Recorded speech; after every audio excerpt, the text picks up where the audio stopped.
Let's get back to the protesters in Michigan who are chanting death to America. 5 Republicans are now calling on the Department of Justice, hey, investigate this. Michigan Congressman John James is one of those Republicans, and he joins me now.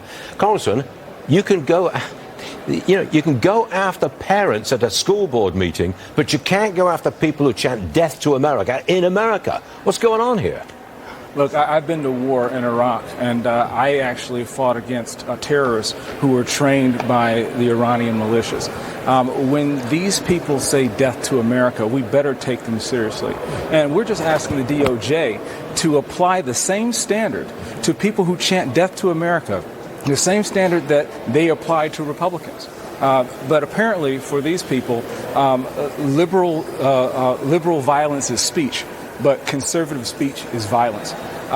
We have to get back to sanity, and we're calling on Merrick Garland to do the right thing, investigate these folks, find out if they're a threat to America, and make sure that if they are, they're held accountable. Michigan is a very important state in this coming presidential election. Do you think Biden can win it with all the opposition he's facing in Michigan? Michigan is the most important state in the entire United States, and I believe that wholeheartedly.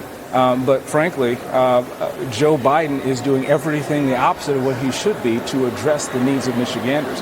That's why the people in Michigan, in overwhelmingly polls, and most recently by 7 points, choose Donald Trump.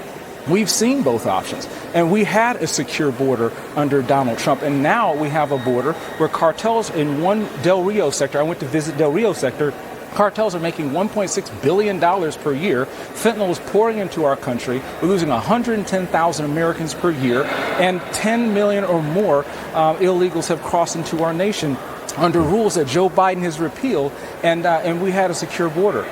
We have international chaos that Joe Biden, through his weakness, has created. We also have inflationary pressures where everyone is paying these junk fees that Joe Biden seems to be so up in arms about. We need to get our country back, and the best way to do that is to make sure we pay attention to what's going on in Michigan, actually focus on the bread and butter issues, the meat potato issues, lowering inflation, securing our border, and bringing peace back the way we had it, peace through strength.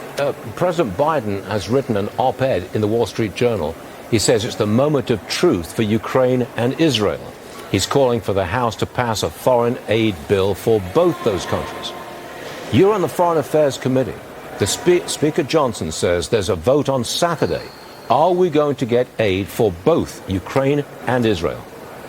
Well, I certainly hope so, but I also certainly hope that our president does his job and articulates to the American people something that I would expect my lieutenants to do. I served as a captain in the Army, and what I did as a captain is I always made sure it was clearly communicated, the mission, the end state, the objectives, with transparency and accountability up and down the line. Joe Biden, our commander-in-chief, has failed to do that.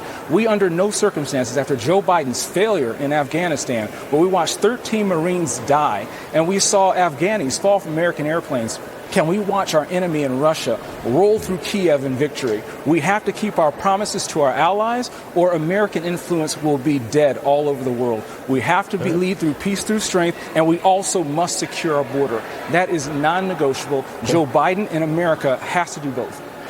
Quickly on this, there's a huge copper deposit in Alaska. Biden says we can't touch it. You can't even build a road to get to it. You're on the Energy and Commerce Committee. Do you agree with shutting down this huge copper project in Alaska?